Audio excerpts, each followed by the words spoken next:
Welcome back to Let's Play... Oh, cutscene.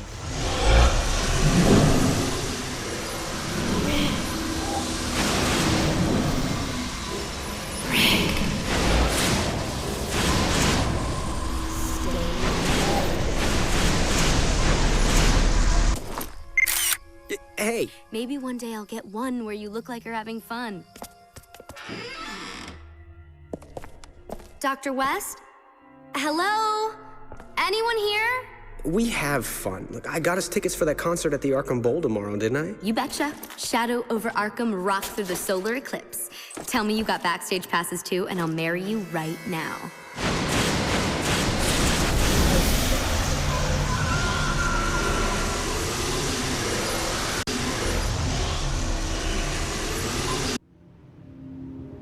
Phase 3. In the shadow of the abyss.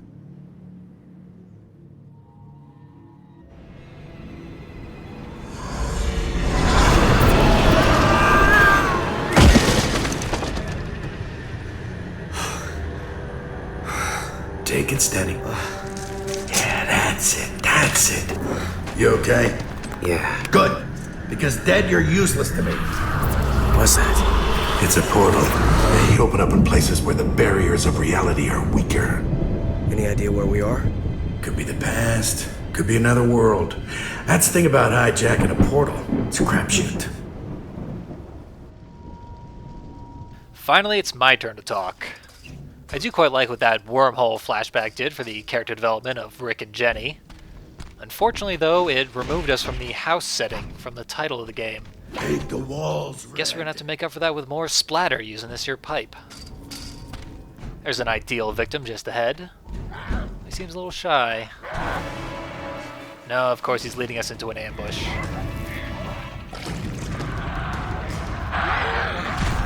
This new monkey-type enemy has quite a few new tricks, most of which we won't be seeing this particular combat because we'll just be smashing them with a pipe.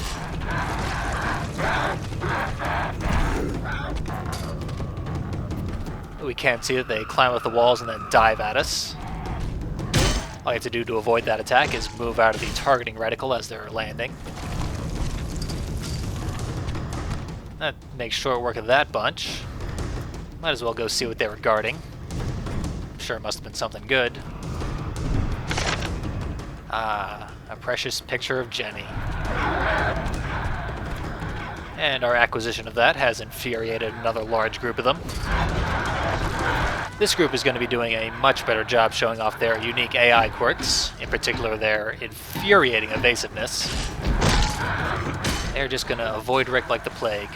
We did manage to crush enough of them to fill up 3 necro gauge segments, which allows us to unleash Berserker mode. Since beating the last boss, we can do it at will. And this is the effect.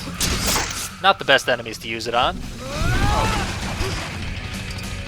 but it will ensure that they are all defeated quite handily.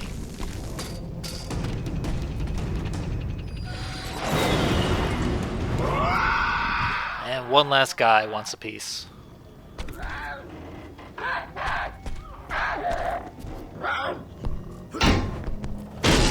We saw right there one of their final tricks, which is to automatically dodge the first attack in any combo.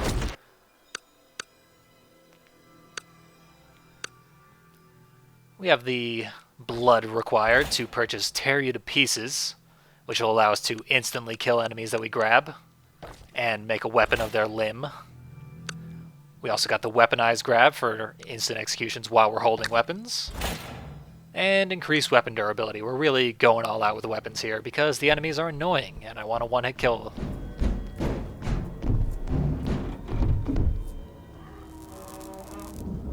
There's a very important cutscene. I would have no idea to continue down this path and then press the button when prompted. Otherwise. This is insane. I had plans. I was taking my girl to the Eclipse Rock Festival tomorrow. I was gonna ask her to marry me. I bought a ring. Oh, that's so romantic. Might want to hold on to the receipt. The Eclipse. Another time, another place, another eclipse. This is bad, right? Yeah, Rick. It is bad. It's really fucking bad. 5 minutes ago, it seemed the mask had no idea what was going on. Now he thinks it's really fucking bad. Some cool graffiti on the wall. Can't be that bad. Whoa, sorry about that camera angle.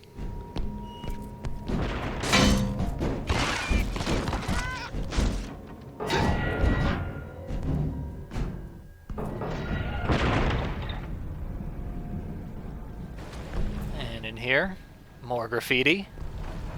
And I guess we gotta drop down to the pit of threatening machinery.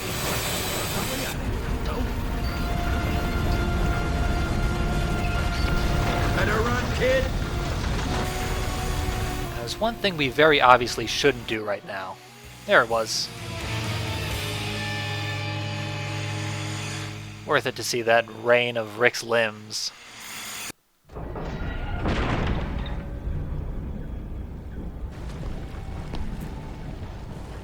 And take two.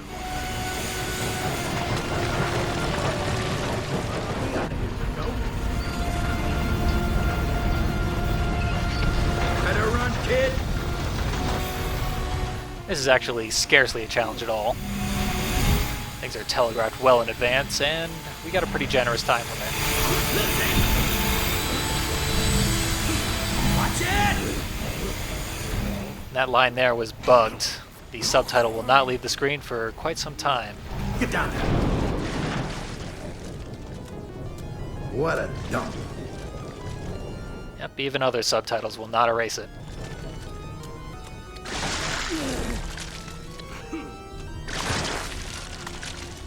This area is disgusting.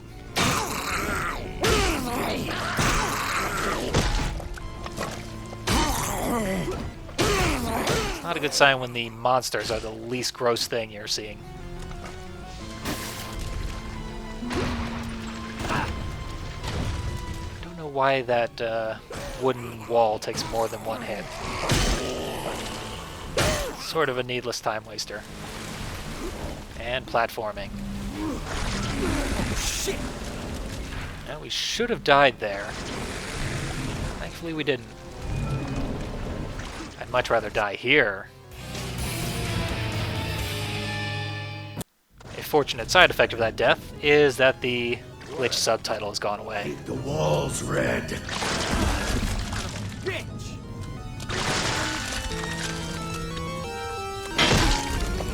We'll just take a few more blood showers.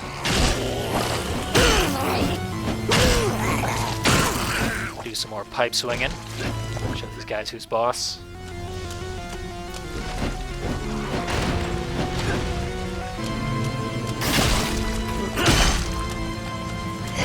Yeah, we're the king of this aorta, motherfuckers.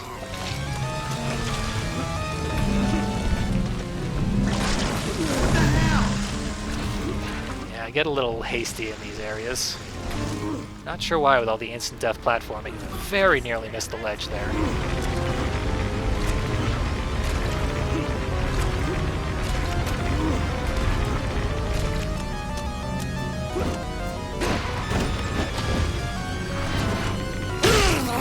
Yeah, this 2D segment probably a little overlong and not really anything going for it. But I am showing off the weaponized grab there. That's what it looks like with blunt weapons. Just throw them down and smash their heads. 2x4. Handy. Fortunately, we had a backup weapon. We will want to be armed for the next segment. I'm trying to do the weaponized grab here, but for some reason he wasn't getting grabbed. There it is. Slightly censored by the foreground barrel. Oh well. We'll be seeing plenty of it. Get on.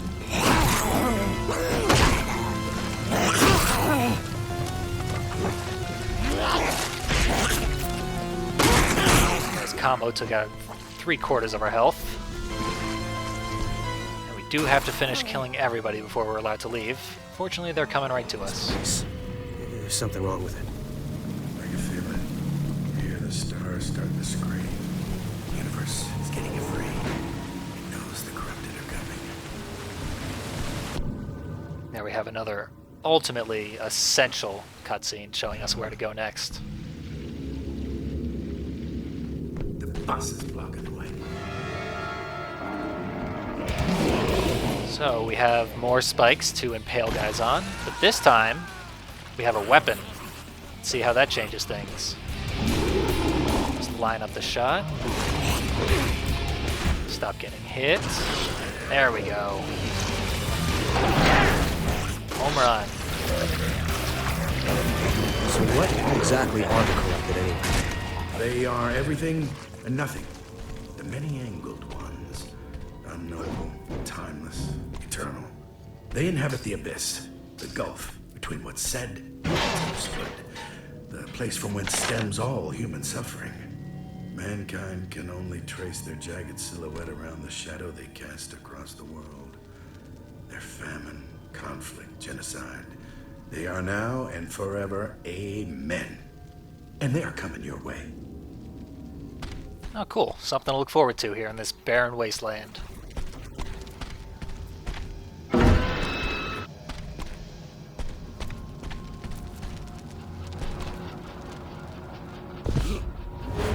Something's coming.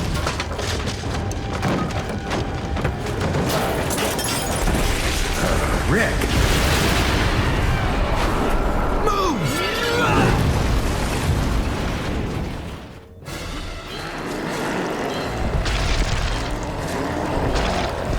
And we're introduced to another new enemy type. Although you may already have noticed from that move, they are exactly the same as the zombies that we're used to. Just higher HP. And one other slight difference that we'll be seeing soon. For now, though, these albino butchers shall be dealt with in precisely the same way we're used to. That way. Oh, their headless dance. Bring him down. That's their own little twist. They can wield weapons just as we do. They have a preference for sharp weapons, which are about as deadly as those blue skinny guys that we saw last time. 2x4. Let's do some fucking carpentry. Not to be trifled with.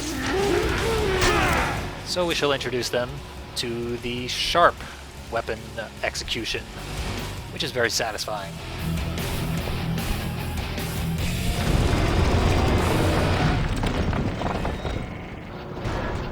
And that opened up the path to nothing, apparently. Let's use the mask guy to see where we ought to go.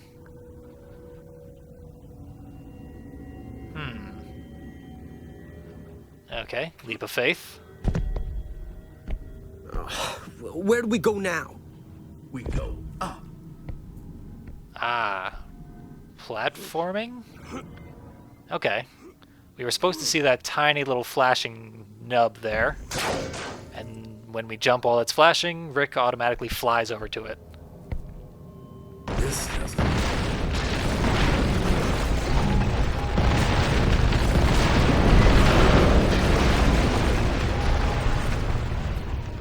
Run!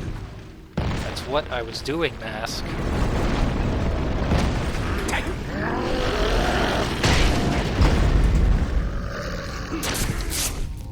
There we go. Just a pseudo-stressful action scene to get us ready for some more combat. Guess we'll have to come back when we got some bombs to deal with that wall.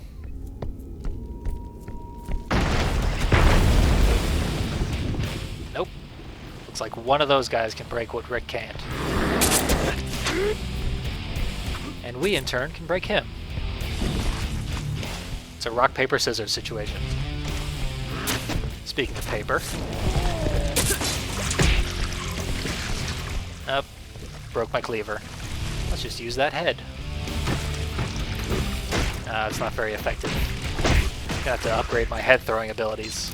And because they're identical to zombies, they have the same splatter kills. Matter of fact, we've seen most of the splatter kills in this game, which is terribly disappointing.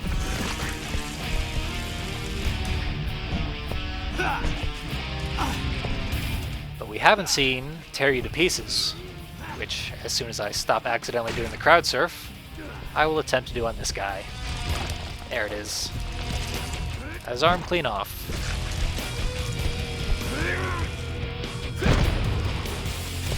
It's pretty effective way to turn the tides of battle. Something seems a little different about this picture of Jennifer. I don't know, I guess we'll have to get the last piece to figure out what it is. Now we're cooking. Yeah, guess that leaves us with one option.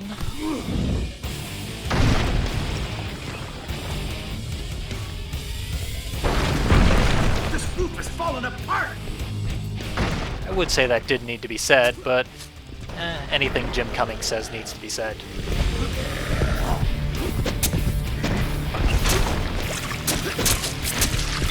Let's get real messy out here. Yeah.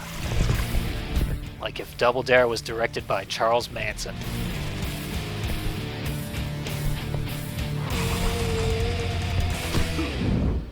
So West is like a servant of the corrupted? Yeah, they need servants like him. They're trapped in the abyss. They want to get free. That's what West's trying to do. Break down the barriers and let them in. The eclipse begins and the lights go out. If West performs a ritual, then the corrupted come through the open door and the lights don't come on again. It's Jen. At least I know she's still alive. She'll be fine. He needs her alive for the sacrifice. He's going to kill her? Yeah. That's why it's called a sacrifice. Or did I forget to mention it? Must have slipped my mind. Well, now we know what the stakes are. Don't forget what you're fighting for. Just gotta jump over here. Jump! Oh, fuck you, Mask. That is some serious bullshit. Fortunately, the checkpoint's right there.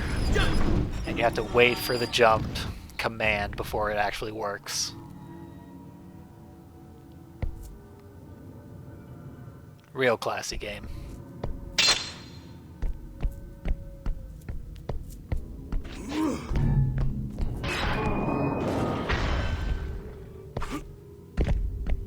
And no sightseeing. Although we can check out these pink guys crawling down the wall. They got somewhere to be. Certainly they won't be in this room because they're crawling away from it. No, they're in this room. And of course, the blue guy always gets the first hit. Just recover from that little embarrassment. Wait for the blue guy to stand back up so we can put him down for good. There we go. Now we're cooking. I should almost thank him for cutting off my arm, because then I didn't accidentally use the cleaver against him. Let it go to waste. In this next room, see if you can spot the glowing thing we need to jump to before it's too late. Going up. That would have been too late. Going up. Got to hear the mask say going up twice. That's always fun. Wimps. Still don't want to waste that cleaver. Just deal with them the old-fashioned way. There we go. Now I can get my cleaver. Now we're cooking. Or they'll just keep coming. Screw it. And it broke. If I could make them pay again, I would.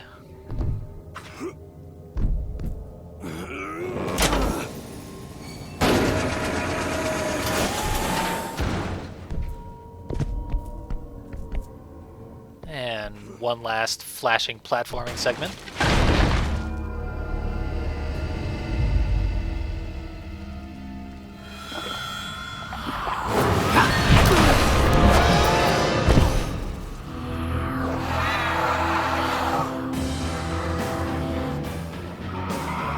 Just wouldn't be Lovecraftian without a tentacle monster. Fortunately, he's keeping his distance up there. We'll be seeing why that's fortunate soon enough. For now, though, we're left to deal with a floor full of monkeys. Now, we've chopped all the other monkeys in this level apart. So this time, let's fight them legit, see what that's like. Maybe get a splatter kill or two off on them, too. Turns out they can dismember us. They just don't do any damage while doing it. As with everything these monkeys do, it is a mere irritation.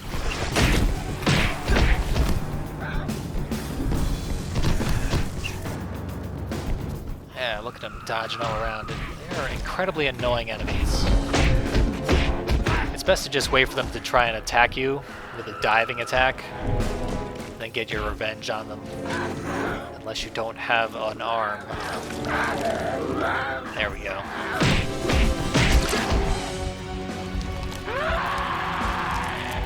This splatter kill seems somehow familiar. Come on, chop, chop, chop! Yeah, knowing they recycled that, I'm just gonna finish them the way we know how. Tried and true method.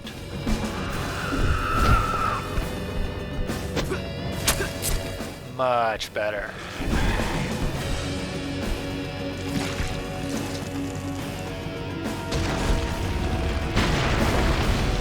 And now that we have confirmation the room is clear, let's get that final picture piece. And indeed, Jen is wearing clothes. What has the world come to? Why, with the drastic change in scenery and the lack of gratuitous nudity, and the complete lack of achievements even, it's almost like we're playing a completely different game.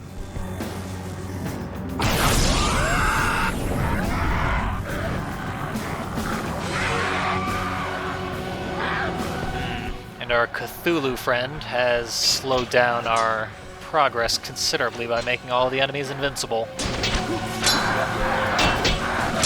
That is the power of the Aegus. The Aegus being the only other named monster in the game.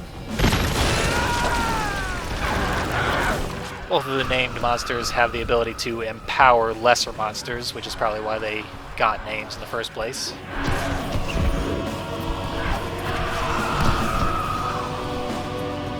And it's telling us to do exactly what we were doing to no avail. Only now it works. When the monkeys allow it to work.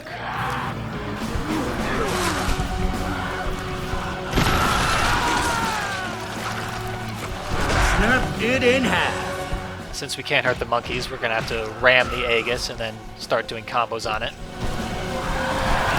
In between being dive bombed. Make them suffer! Fortunately, he has very low health. And before long, we get the splatter kill as we eyeball right out of his fucking face. Once we've done that, we can use it as a weapon. It instant killed that monkey. But it's one-time use. Still worth it.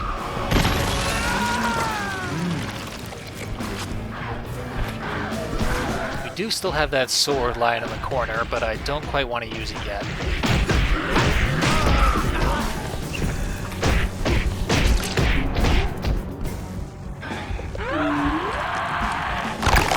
They don't even have as many splatter kill options as the lesser enemies. Can't do the lung execution on them, which is the best one. And they're weirdly glitched to lose all their color when they're getting killed. It's like the blood's pouring right out of them. Come on, chop, chop, chop!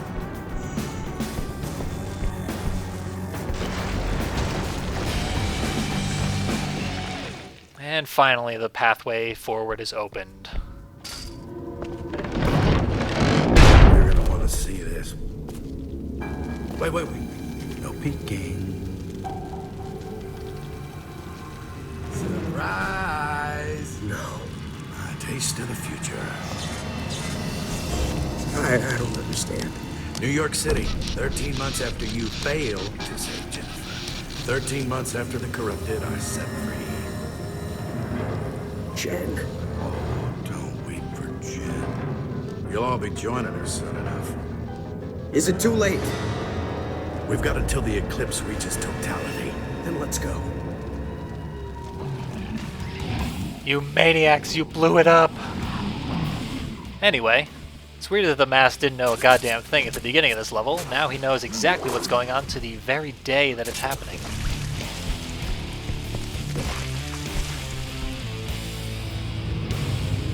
And that sure didn't happen. What the fuck is that? Guardians. They are specialists in this world. Feeding on the life force of all the air. So how do we get through? It's a big mouth at the doorway. How do you think we get through? Feed it?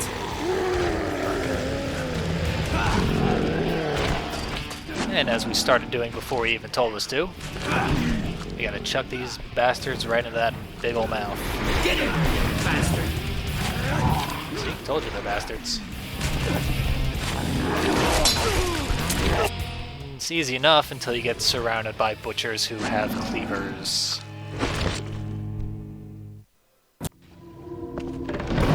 Oh well, we're close enough to try again. See this.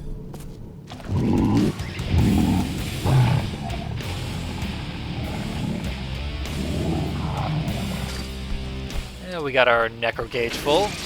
Let's berserk. These guys aren't cowards, so they're just gonna line up to be slaughtered. Which I appreciate. That is spot. Did him in so quick, we had enough time to turn off Berserker mode and still have some necro left over. What the fuck is that? Guardians. They inhabit the thresholds, feeding on the life force of all. I kinda don't want to use the knife because it's gonna destroy our victims and make them useless. How do you think? Feed it? Getting the albinos in the mouth is a pain in the ass. They don't go quite as far because you can only do the low kick with them. If they hit anything on the way, they stop in their tracks. And if they don't quite land in the mouth will stick its tongue out and smack you around with it. So close calls are actually detrimental. See, I got a bit frustrated, ripped the one guy's off and started beating his friends with it. Didn't help me any, but it was a stress reliever. You go! I'm pretty generous with what counts as going in the mouth. It's still difficult with these guys, though. So close. That guy was within splatter kill range without showing it. Now he's glowing. Let's get the easy one first. Don't worry, you won't get lonely. Hopefully. We're gonna have to get at least one albino in there. There we go. Finally.